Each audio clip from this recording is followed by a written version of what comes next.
Are you just trying to navigate adulthood in a world that still expects you to have it all figured out? Welcome to This Is 50 with your host, Travis Holmes. God damn it! God damn it! I'm so pissed off. You know what? Walmart's a good thing for certain things.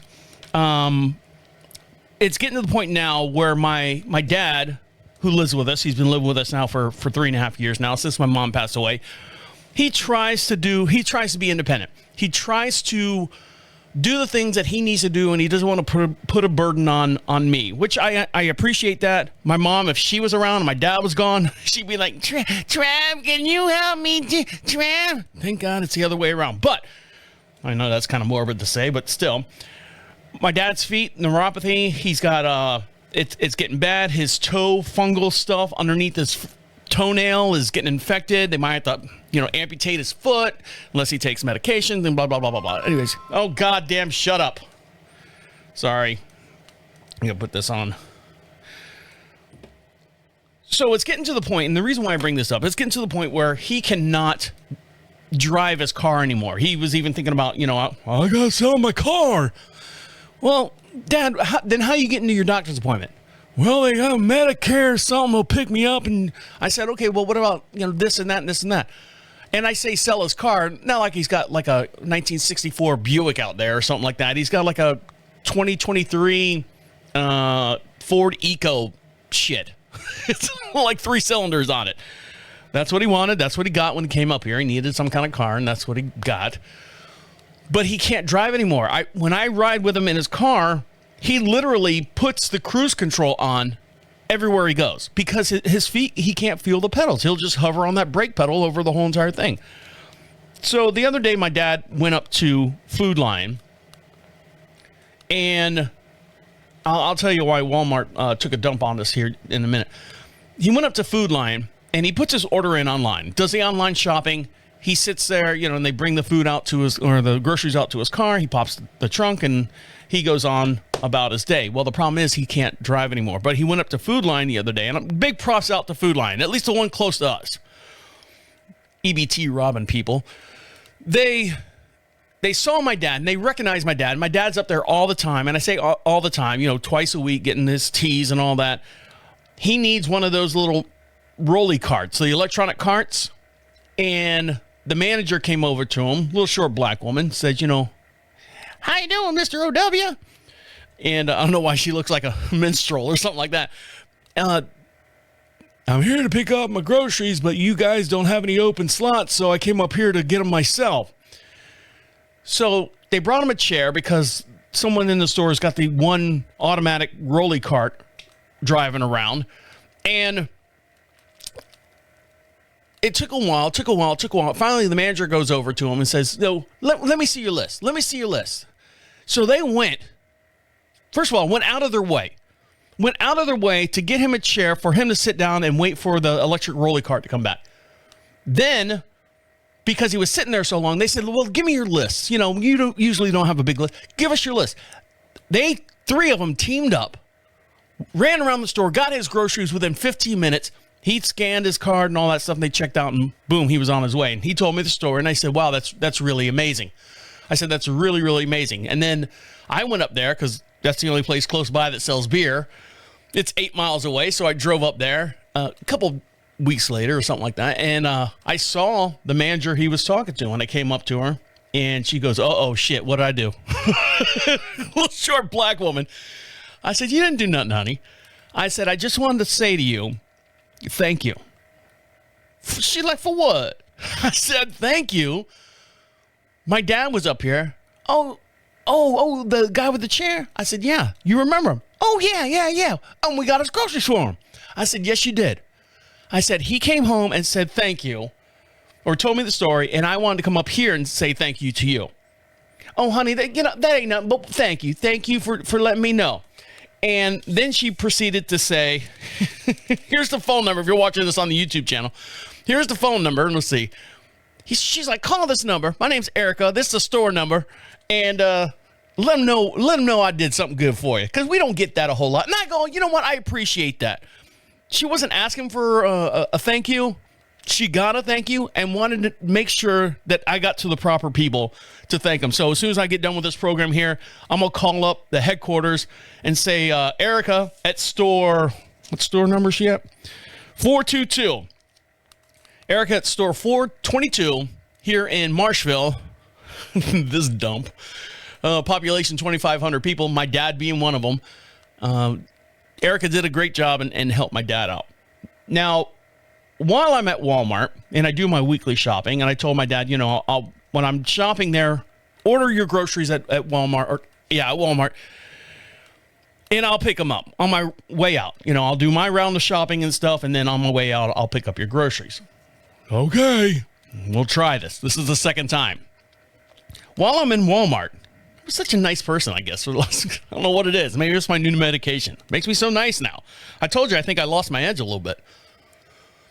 There's a guy that I see in there every Friday, and he's the Goya, Goya Oboya representative, and he's in there, and he's a short, stocky, fat Mexican. And I hate to stereotype him, but that's what he is. A little old ladies come up to him. Excuse me, sir. Can you tell me where? No. I don't. Just solamente here. And he's like, I only work in this area. If you know anything about retail, the bays are divided up into 8-foot bays. Goya at this location has 2 8-foot bays. That's prime real estate on the end of the aisle. So that's really good prime real estate. So they pay a lot of money to have that retail space. And he's there making sure every week he's there and makes sure every bag of beans, because they have the beans, the Goya label is perfect, pinstriped all the way down from the top of the overstock shelf all the way to the bottom. All the cans, labeled to the camera, all the way, facing the same. He's there, he's packing it out, he's doing all this stuff. So I looked at him the other day, and I said, hey, man. He's like, yeah. I said, no, I'm not asking for where stuff is at. I said, I see you here every Friday. And I go, and I turned him around, and on the opposite side of the aisle is all the canned vegetables. And I said, look at this aisle right here. I said, what do you see wrong? Looks like shit. I go, I know it looks like shit.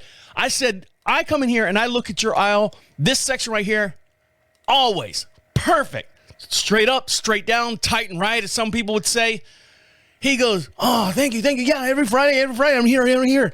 I said, man, I just want to say, if no one's telling you you're doing a good job, you're doing a good job. And this is from an outside. I have no skin in the game. I just noticed that this man, every Friday, working hard, making sure his product is represented very well, extremely well. I'll take a picture and share it on the Facebook page. So make sure you follow us over on Facebook. This is 50. And I was amazed. Nowhere else in the aisle is this, pinstripe up and down. Now, the reason why I tell you all this stuff is to get to my actual point about Walmart. My dad, under his account, his Walmart account, orders all this stuff, and then I'm the secondary pickup, okay, at Walmart. And you got people running up and down the aisles. You've seen them. They're pushing the carts with the blue stackable things in it, and they're throwing canned goods, and they're doing the orders and stuff. And for the most part, they're out of the way.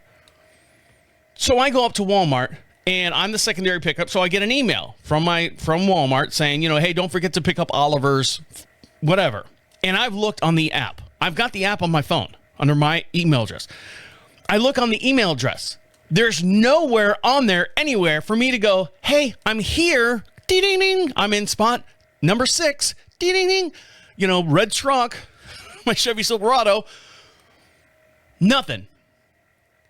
So before I went up this week, my wife and I last night I said, babe, is there anything on this app that I'm missing? Because I'm stupid that way. She's like, no, I don't see anything she goes, maybe it's in the email. I said, yeah, it probably is. I get the email today. Look at the email, nothing. I can't press nothing that I'm here. And to slap this in my face, when you pull up to a spot, it says, checked in, not yet, call this number, 704-946, whatever, and then you tell them what space you're in. You know what you get? Hi, thank you for calling the Monroe Walmart. No one's here to take your call right now, but if you leave a message and tell us what spot you're in and blah, blah, blah, blah, blah, blah, blah, blah, blah. I'm like, well, then why do I have the fucking number up there? So they've got kids, and I say kids. They're under 20, over the age of 18. He comes out. Are you Mr. Hayes? No. Holmes. Hayes? Holmes. Who are you here to pick up for? I said Oliver or Travis. Travis? Oh, I got... And he runs inside, and he runs back. I mean, he's a little kid. He's barely 90 pounds. He runs inside, runs back out. Oh, they're picking it now. No.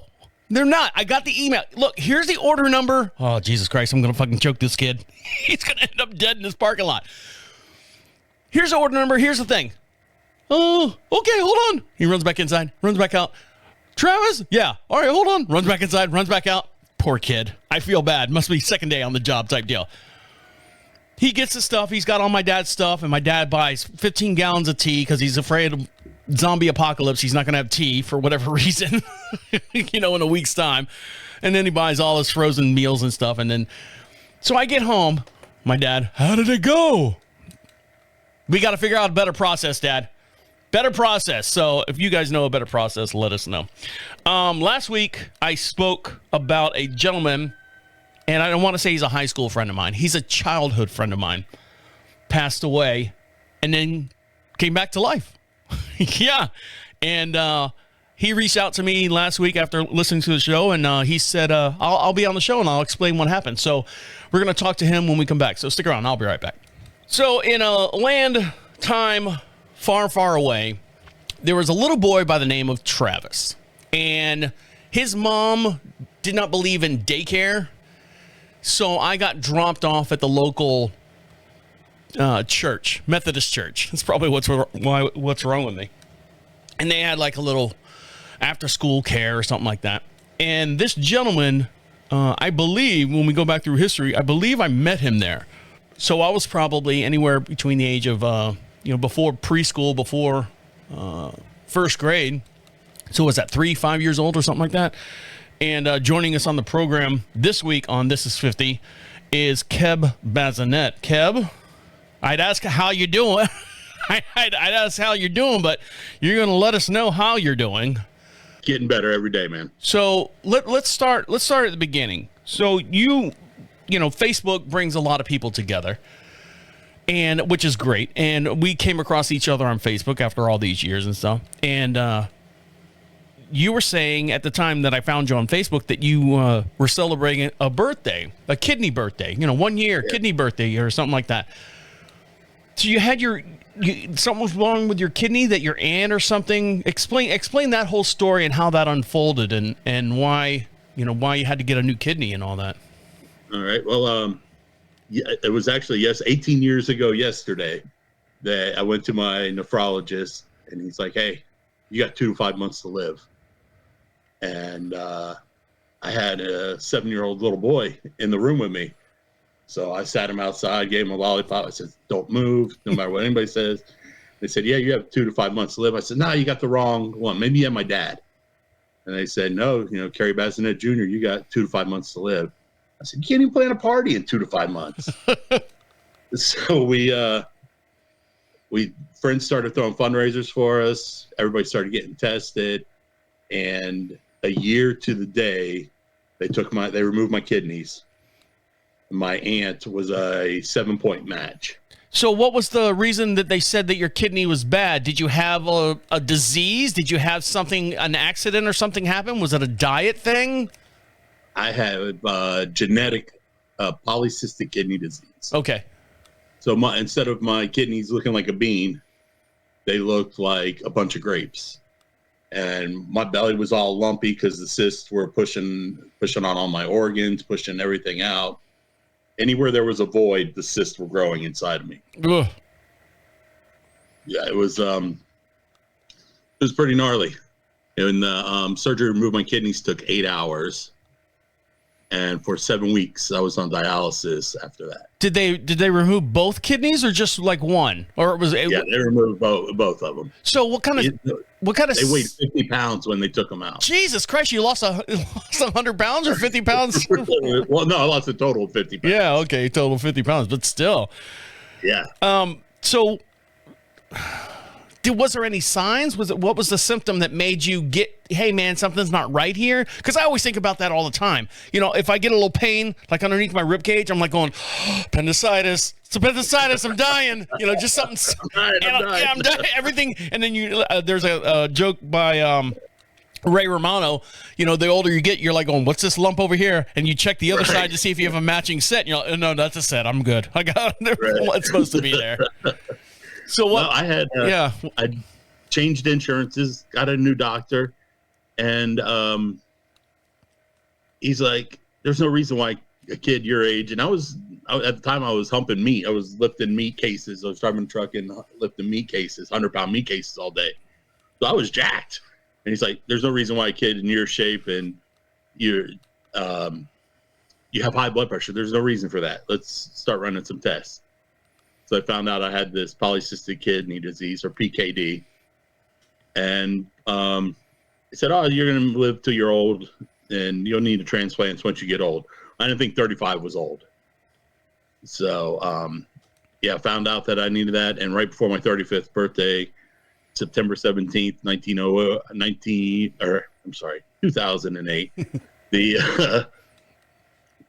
my aunt went into surgery. They took her kidney out. Just one, right? Just one, yeah. They didn't take both of them. And it's in the front. Mine's in the front now. Okay. So, you know, if you have strong hands and get through my belly, you can feel my kidneys. I'll go ahead and pass on that one, but thanks for the offer. I'll take your wife's word for it. But so it was yeah, but prior to that, I mean, were you taking care of yourself outside of, you know, physically lifting all that meat and stuff? Did you go to like regular doctor's appointments? Did you get like blood work done? And nothing showed up at all. I just they would always, you know, do my blood work and everything. And my wife Nikki, she's like, we called it my shut up the wife appointment, you know, because you have to go, shut up. I know I got to go to a nephrologist. So it was just a shut up a wife appointment. Every year around my birthday, we would go and have that done. We just got back from vacation and had that news the very next day. Wow. So it was tough.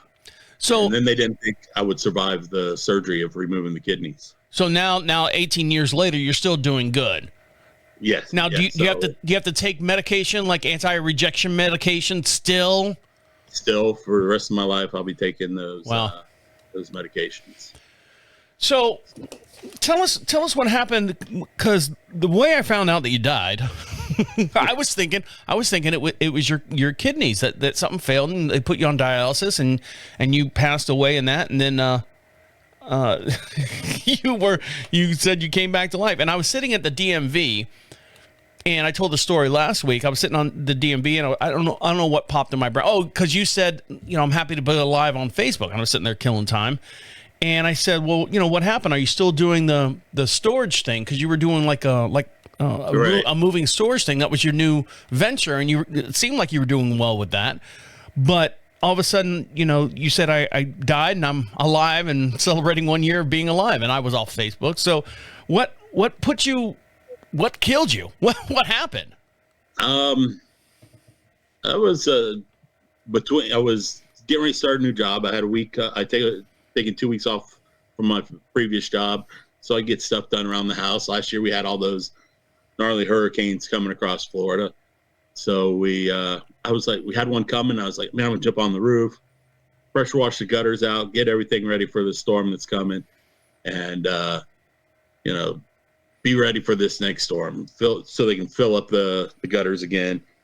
I get up there, pressure wash the gutters out, and like typical Floridian, I got my flip-flops on up on the roof. Because nothing says safety like pressure washer, flip-flops, and standing on a roof. Yeah, and a tank top. Yeah, in Florida. Miller High Life in your hand. Sure, throw that in there too. Right. And so I get it all done, man. Everything looks great. Having to move the pressure washer around the other side of the house, so I get those gutters. And I stepped off the roof onto the ladder. This is not a step. I stepped on that and then put my foot down onto the one underneath that, this is also not a step. And when I did that, the ladder toppled over and sent me down. I landed on my tailbone and whipped my head into the ground. So like a concussion type scenario? Yeah, it gave me the only time that was my second time in my life I'd been knocked out. So I'm still 13-0. So so I get it together. Man, my back was just killing me. I said, my wife finally came out. She wasn't feeling well, so she came and checked on me. I'm covered in mud and everything. I said, just get me in the pool. Let me take the pressure off my spine and wash some of this dirt off of me. So I get in there, and then I can't get out of the pool. So I look like a big slug climbing out of the pool, and she's like, we gotta go to the emergency room. Really? And, I'm not that guy. So I'm not the emergency room guy. You're scaring me because I've been doing this show for coming up on 3-4 years. I've lost track now, but I talked about an incident twice now that I have fallen off a ladder. And when I say fallen off a ladder, I was obeying the rules. I stood on the parts, but I overreached myself. I had something heavy in my hand, and I had one of those green fiberglass type ladders. It was old, and it literally, if you're watching this on the YouTube channel, and it twisted, and like the bolts just shot out the side, and the whole thing just dropped me to the ground, and on a concrete surface. So I was maybe 6 feet, 7 feet in the air. And then I fell. I fell again. And you're scaring me because I've had MRIs done, and because I've got, I was like, oh man, my back's not doing well. It's not doing right. And sure enough, MRIs 5 years past the point of when it happened, and the doctor goes, well, you're not in any condition to have surgery on your spine, but you've got degenerative disc, if I'm saying that correctly. So that's what I have. So was that something that?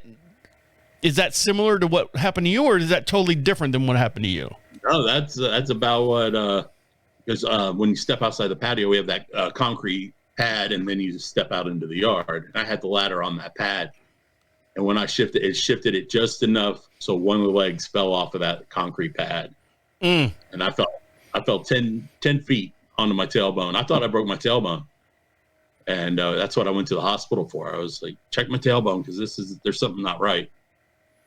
And they checked my tailbone, checked my head, said, no, everything's good. And a couple weeks later, I was not even a couple weeks, it was later that week. I think that was like a Monday. So now we're here Sunday, and I'm walking. I can't hold a straight line, bouncing off the walls, falling over the back of the couch. And Nikki says, hey, we got to go to the hospital. We got to take you to the hospital. I said, no, I'm just tired. My stomach's not right. My head's not right. Whatever. I'm just tired. All right. Well, we'll take a little break and right. we're resetting, and we'll find out what Nikki had to say about this. Well, we're not going to talk to Nikki, but in your opinion, what Nikki said. So stick around. We'll be right back. So speaking of the devil, I went downstairs to grab another beer, and my dad's sitting on the back porch having his one beer that he's allowed to have. Hopefully he doesn't tip over on the way back in. But we're talking to Keb Bazinet, a good friend of mine, on This Is 50. And just to give you guys a reminder of what this show is about, this is a mental health show about people, like the intro says, you've gotten so far in life, you think you're going to live forever, and then, reality sets in, and, you're supposed to be a responsible adult, and things like this happen. And last week I spoke about a good friend of mine, Keb Bazinet, who I have here on the show with us, where he almost died, or did die, and then came back. So, Keb, continue your story. You and your wife were going to lunch. Where'd you guys go to lunch? Sonny's Barbecue? Oh, I love Sonny's. Sonny's is good. Sonny's is good. Sonny's is good. Yes. No, she said, take a shower. So I take a shower. And she goes, well, let's go to lunch. You don't have to go to the emergency room. We'll go to lunch. I said, all right. So I take a shower, I get dressed, and still a little wobbly, but she's taking me to lunch. So I'm a big guy. I'm not going to miss any meals. And we get turn on the 417, which is the. Did you ask her where you were going to go for lunch? Like, hey, where are we going? I just. You just trusted her? Decided when we got in the car. Okay. and she gets on 417. Now, this is all in Florida, by the way, for all of our out-of-state listeners. Yeah, Orlando. So she gets on the highway headed south, and I'm like, huh, where are we going? What are you doing? I said, son of a bitch, you're taking me to the hospital, aren't you? Start punching her. Yeah. Don't hit him in the face, though. Yeah. I was like, really, you're going to take me to the hospital? And she goes, yeah, something's not right. So I said, well, we got to stop and get something to eat because they're not going to feed me once I get into the hospital. And you'll be there for hours. Yeah, be there forever. Now, you personally, were you worried? Like, I mean, when something happens to me, I know I'm like, oh, something's not right or something. I know it. You know your body. Everyone knows their body to a certain point. Hey, I'm not feeling well. This is what's going on. That type of deal. Did you personally, after falling, 10 feet with your flip-flops and your Miller Lite in your hand, did you think that there was something wrong or something's not right? I need to focus on this, or were you just kind of doing the man up thing and now I'm fine, shake it off, I'll sleep it off?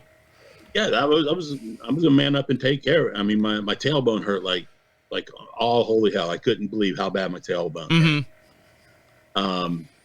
But no, I was a real man in it. I mean, I was still, a friend of mine needed help with his tow truck, so I went and ran his tow truck a couple nights. So I'm a real man in this. Yeah, no shit. I'm plowing through it. And she went to we grabbed a burger, then we went on to the hospital. And still I'm in no panic. I'm like, this is just a waste of our time and our money. And I went from triage to ICU in 12 minutes. And what was the reason for the accelerated? They thought I was having a stroke right there that minute in the hospital. Because of? Brain bleed. Oh, really? Yes. So when I went to the hospital the night it happened, it wasn't bleeding enough for the CT scan or anything to pick it up. But they thought that I was having a stroke from brain bleed right then and there. They did a virtual test with a neurologist, and I went from there to ICU to the next morning. They were going in my arm to drain the blood out of my head. Did you have headaches or anything, or was your vision blurry? Because you always hear about, something like that, like the vision blurries, or you get like this high pitched ringing or something weird that's not happening. I have tinnitus in my ears, so the ringing's always there from being around heavy equipment and trucks and all my entire life. But the thoughts weren't connecting, a little gibberish maybe, but just off balance, that kind of stuff. So we're there. It's late in the afternoon. So next morning they said, well, we're going to go in your arm, go into your brain and drain the fluid off your brain, and you'll be home tomorrow. So I'm like, all right. Like it's a ear canal, like they're cleaning your ears or something. Yeah, that's it. Nothing to it. So I go in, they do that, and I don't wake up from the anesthesia. Really? I was unconscious for 17 days. Were you dead, or just you still have brain activities? No, I was dead. I died twice. They brought me back twice. Whoa. And then, so I was under, and then they put me in a medically induced coma. I was on the fentanyl, Proferol. And baby. Yes. That has scared me from doing any other drugs from now on. Is it really that bad? Can you imagine the people on the street that do that every day and they look for it every day? Yeah. Yeah, I couldn't imagine that. I had, this is what brought me, I wanted to talk to you about was that consciousness while I was out, what was going on. Mm-hmm. I don't know if you want to call it hallucinations, dreams. So the only other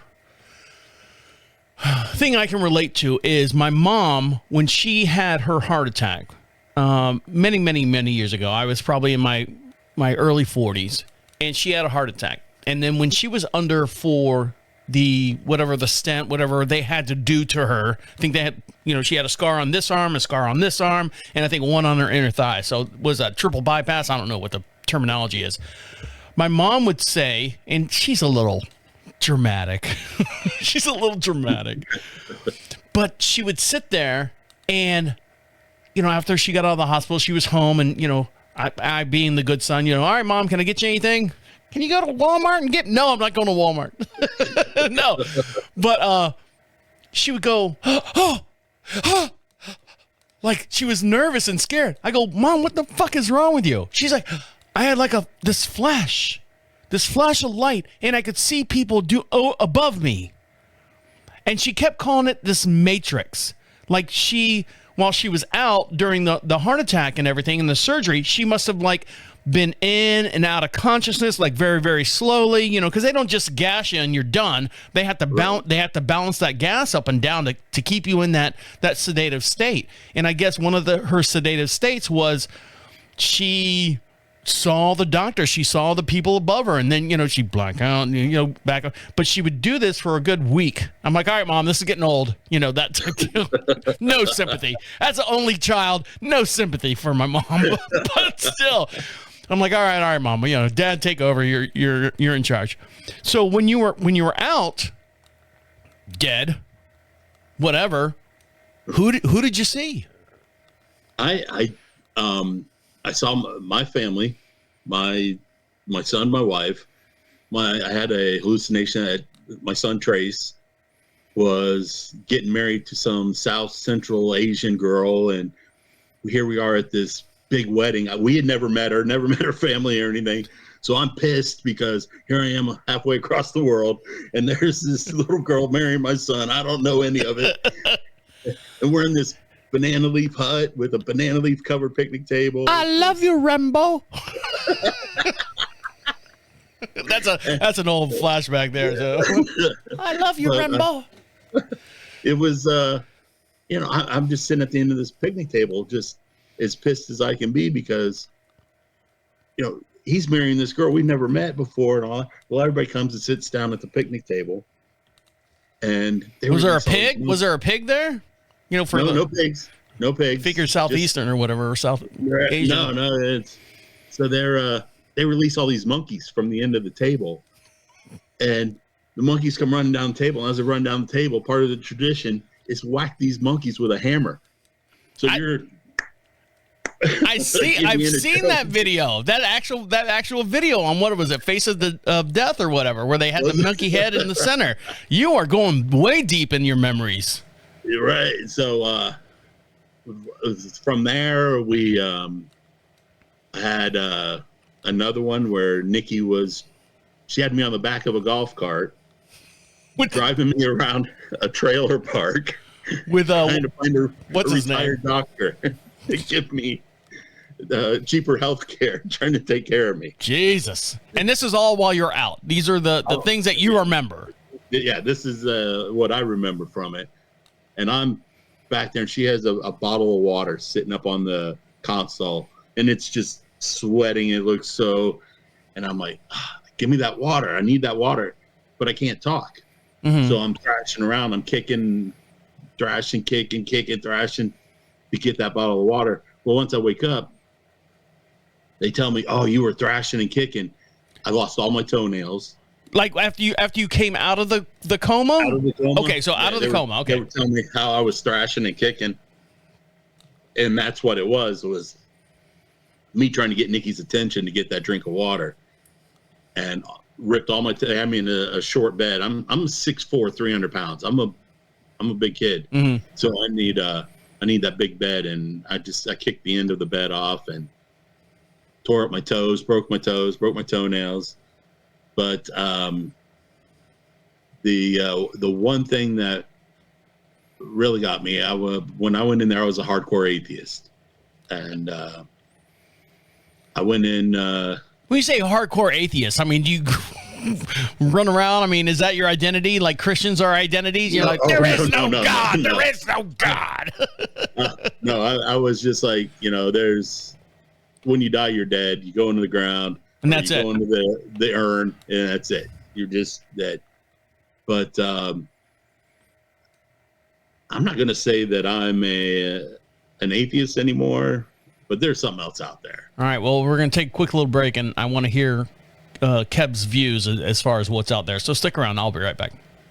So you said you're an atheist, and we're talking to Keb Bazinet here, a good childhood friend of mine, and found out that he passed away and then came back to life twice, is what he's telling me. I mean, did the doctor literally say, well, you passed away twice or 2 times? Yes. So the doctor actually said you died twice? Twice. They brought me back twice. Did they say how long you passed away? Like, because sometimes they say, 11 minutes or 3 minutes and the brain is pretty much, avocado toast type deal. Right.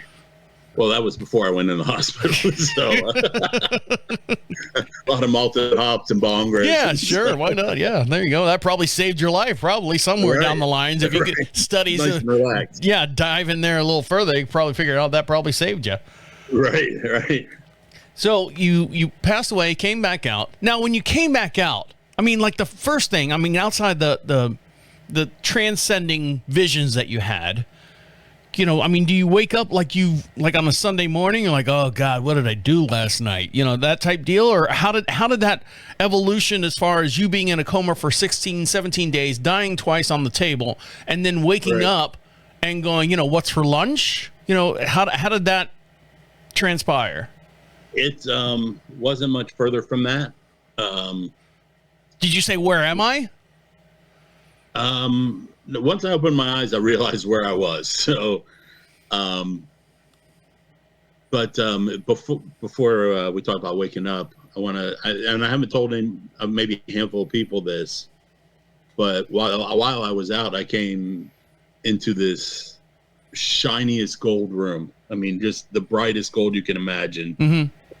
And to the left was like chrome tines that were going down like a gate. And but they were down into the ground, and just like I said, shiniest chrome you could imagine. And on the other side of that, the gold was even brighter on the outside those tines. And to the right was like a gold bench. And so I come into this room, and there's a Y hallway. It's one hallway, but once you get into it, it splits into two dark hallways, just real dark. Good people, bad people. Right. So I'm standing there, and I take a minute, and I look, at the chrome tines and what's there. Is there music playing? You always see in the movies, angels or anything. No music. It was dead silence, just as quiet as it could be. And sat down on the bench, and it was the bench was all part of like the wall. It was just just all one big thing. And I sat there for a few minutes, and this may have been when I was dead. I don't know the timelines, time frames, how anything worked, but I knew that wasn't where I was supposed to be. So I turned around and went out the way I came. So you didn't see like the trivial, bright light, the hands reaching out, or the God image that everyone says or sees or anything like that? Nope, and that's that might be part of the reason why I'm holding off on the whole believing in God, but believing there is something else. Something else, right. So when you say you turned around and went back the way you came in, where did you come in from? It was just another hallway, but that hallway was lit up. So I don't know if I went forward into either one of those dark hallways, whether it was, that was death. That's where I stayed. I don't know what that was. So with you saying that, you think it was a trial? Like, hey, whoever the being is letting you make that decision. Hey, you can go down that hallway, you can go down that hallway, or you can go back where you came from. Right. Like a decision that you would make. I mean, it doesn't say, hot here, cold here, and then back the other way, earth that way, Right. No, it was, it was just, I guess it could be like purgatory. Yeah. I mean, I wouldn't know. I don't, I don't know. It was just, your experience. That was my experience. And that was, time to make a decision, I guess, what you want to do. Right. And I knew that coming back the way I came was probably the best way, that way I could, see my son again and my wife and all that. But then when I woke up, it was just like after a Sunday afternoon nap, man. I just woke. It was Nikki and I's 30th anniversary. On the day you woke up? On the day I woke up. Wow.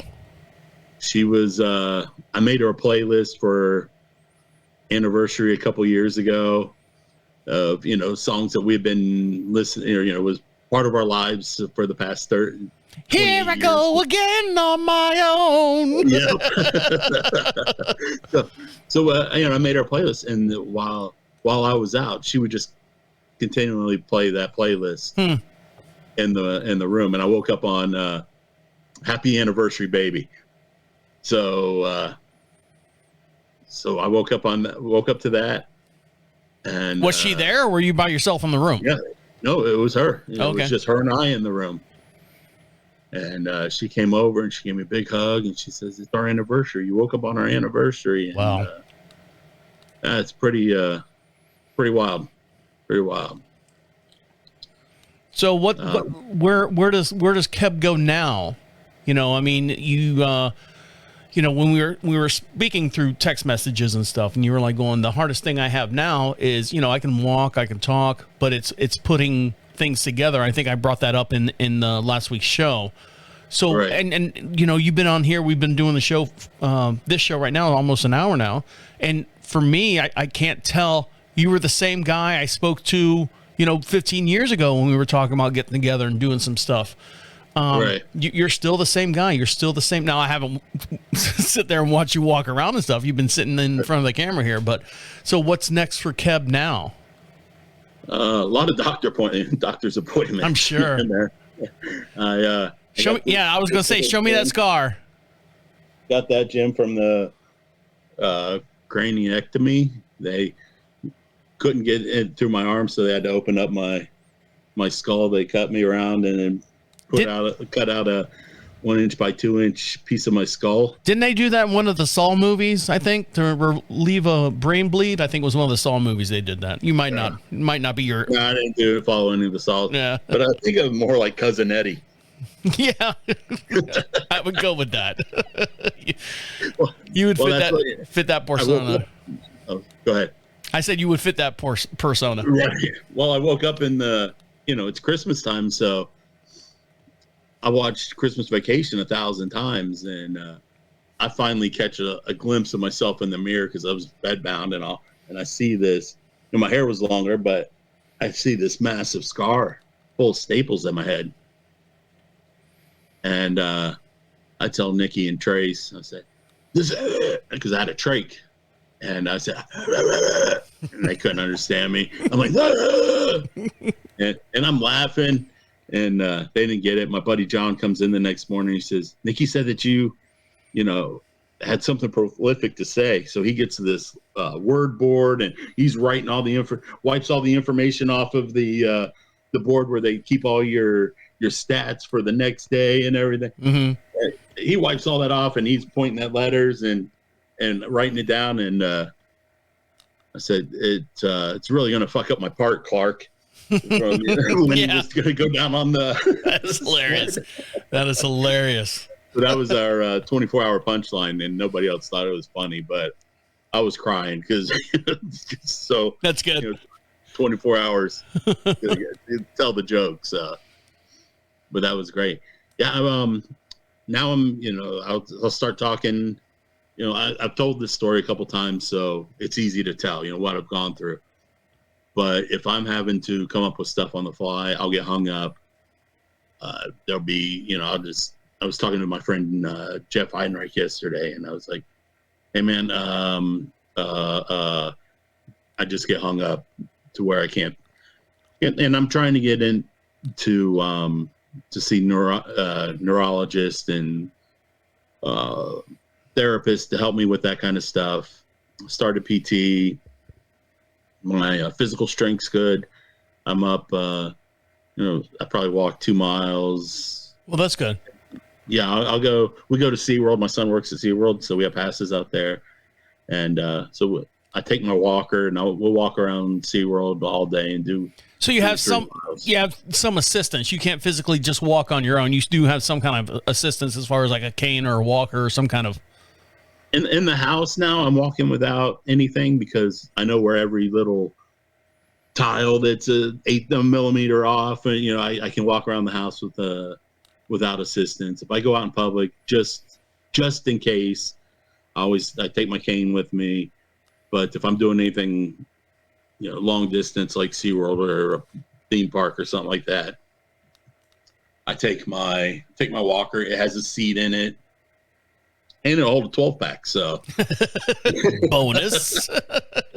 Is it one of those walkers? Not to get too detailed oriented, but is it one of the walkers with the wheels on the front and it's got the hand brakes? Yeah. Okay. Yeah, it's a big boy. Yeah, it's got chrome wheels on it, and I'm gonna have somebody put pinstriping on it for me. So that'd be awesome.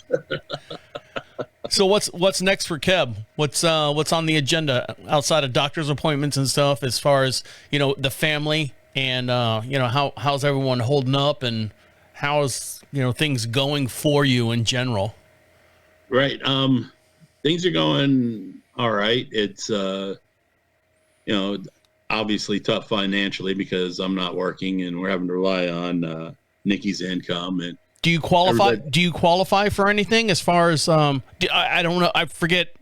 We there's been periods of times where we haven't spoke. You're not military or anything, are you? No. But I did get I do get Medicaid. Mm-hmm. So at least I'm not having to pay a couple $1,000s a month for health insurance and that kind of stuff. Is there disability or anything that you qualify for? I get a couple grand a month for disability, but I don't know how they how people make that a lifestyle, because it's a whole second job trying to keep all that stuff. You see people. I'm on disability.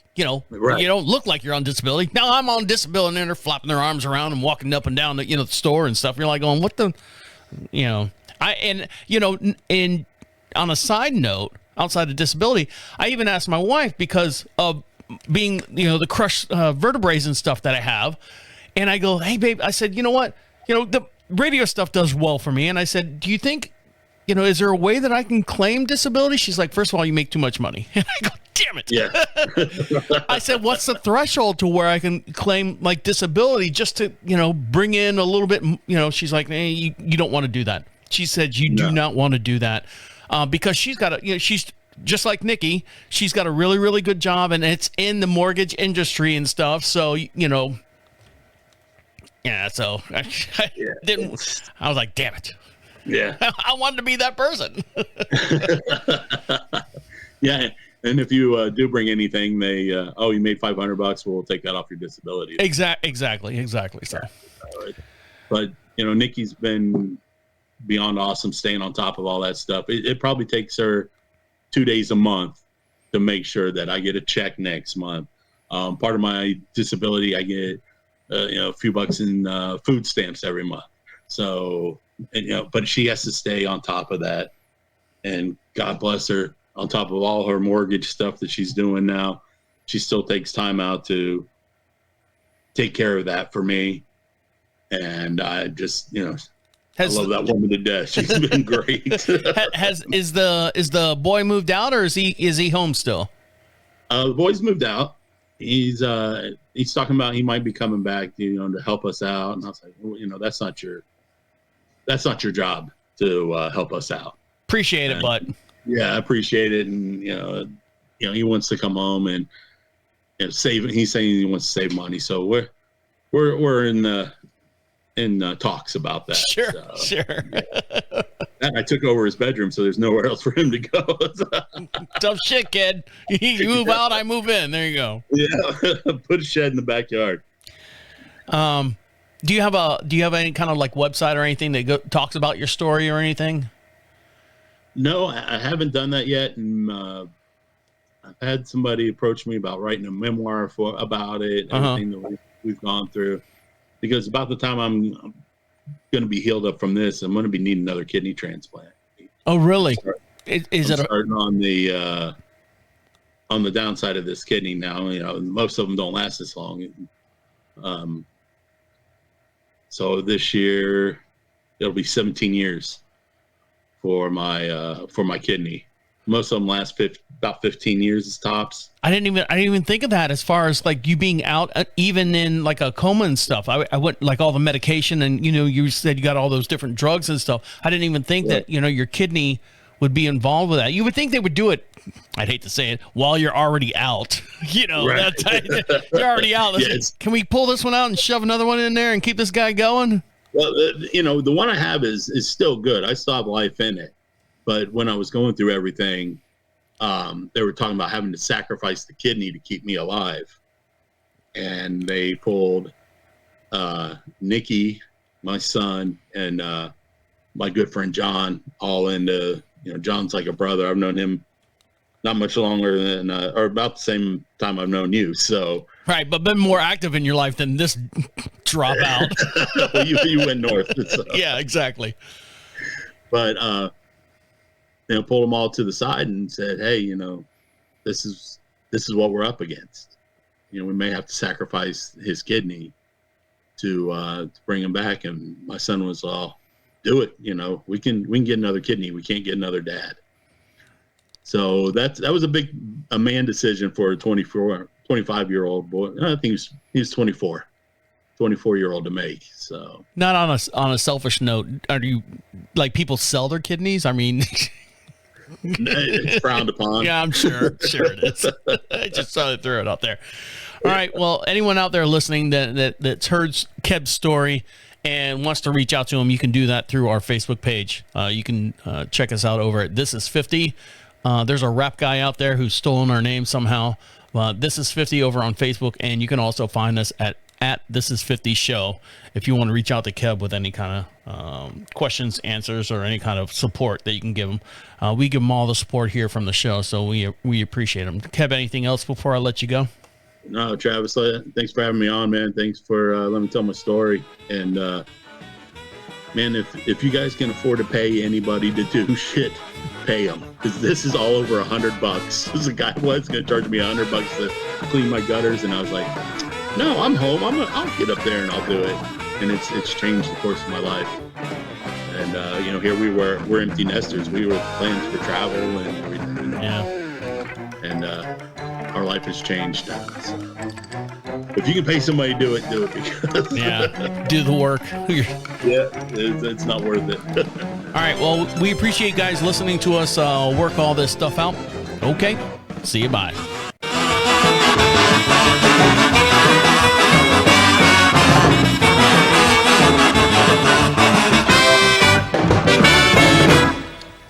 And a shout out to the ICU nurses at Celebration Hospitals. They were the ones who kept me alive and got me to where I am today. Very, very grateful for those people.